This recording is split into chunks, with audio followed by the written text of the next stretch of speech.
खरेदी विश्वासाची, खरेदी आनंदाची, योग्य दर, विनम्र सेवा, पलूसच्या आनंद बाजारची। सर्व कार्यक्रमांसाठी होलसेल दर, प्रशस्त पार्किंग आणि भन्नाट ऑफर्स, स्वच्छ निवडक दर्जेदार किराणा, कॉस्मेटिक्स, होजिरी, फुटवेअर, सर्व काही एकाच छताखाली। आनंद बाजार, SBI बँकेसमोर, Palus. Proprietor Swapnil Anil Kadam. Mobile number 95 79 87 93 39।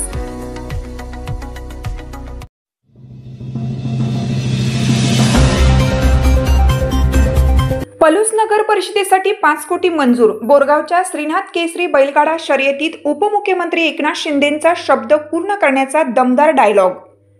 Sangli जिल्ह्यातील पलूस नगर परिषदेच्या नवीन प्रशासकीय इमारतीच्या बांधकामासाठी उपमुख्यमंत्री एकनाथजी शिंदे यांच्या नगरविकास खात्यातून तब्बल 5 कोटी रुपये मंजूर करण्यात आले आहेत। शिवसेना नेत्यांनी डबल महाराष्ट्र केसरी पैलवान चंद्रहार पाटील यांच्या प्रयत्नातून हा निधी खेचून आणण्यात आला आहे। डबल महाराष्ट्र केसरी पैलवान चंद्रहार पाटील यांच्या वतीने सांगली जिल्ह्यातील बोरगाव येथे देशातील पहिली भव्य श्रीनाथ केसरी बैलगाडा शर्यत आणि शिवसेना बैलगाडा शर्यत अधिवेशन नुकतेच रविवारी उत्साहात पार पडले। या ऐतिहासिक शर्यतीला उपमुख्यमंत्री एकनाथ शिंदे यांची प्रमुख उपस्थिती होती। यावेळी उपमुख्यमंत्री शिंदे यांनी आपल्या मनोगतातून महत्त्वपूर्ण घोषणा केली आणि आपल्या राजकीय कार्यशैलीबद्दल भाष्य केलं। व्यासपीठावरून त्यांनी केलेला हा दमदार डायलॉग विशेष चर्चेत राहिला। मी शब्द दिला की शब्द पूर्ण करतो। बाळासाहेब सांगायचे, शब्द देताना 100 वेळा विचार करा आणि एकदा शब्द दिला की तो पाळा। त्यामुळे मी एकदा शब्द दिला की माघारी नाही। शिंदेनी हा दमदार डायलॉग बोरगावच्या या भव्य बैलगाडी शर्यतीच्या व्यासपीठावरून मारला। याशिवाय बैलगाडा शर्यतीचा हा उडालेला धुळा पाहून उपमुख्यमंत्री एकनाथ शिंदे यांनी बैलगाडा शर्यतीला आंतरराष्ट्रीय स्तरावर नेण्याचे मत व्यक्त केलं।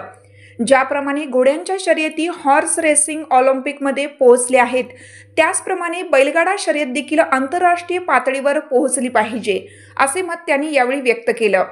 पलूस नगर परिषद इमारतीला निधी मंजूर होताच शिवसेना पलूस तालुका प्रमुख प्रशांत लेंगरे यांनी फटाक्यांची आतिषबाजी करून आनंद उत्सव साजरा केला। बैलगाडा सुरू झालेला आहे आणि म्हणून मी आपल्याला एवढंच सांगतो, चंद्रहार पाटील एकदा काय काम कुठलं हातात घेतलं की त्याची पाठ सोडत नाही, ते पूर्ण करून दाखवतो। आणि म्हणून पळूसचं मगाशी उदाहरण त्यांनी दिलं। पळूस नगर पंचायतीमध्ये नगर चौकांना बसायला जागा नव्हती, नगरपालिकेची इमारत बांधायची होती।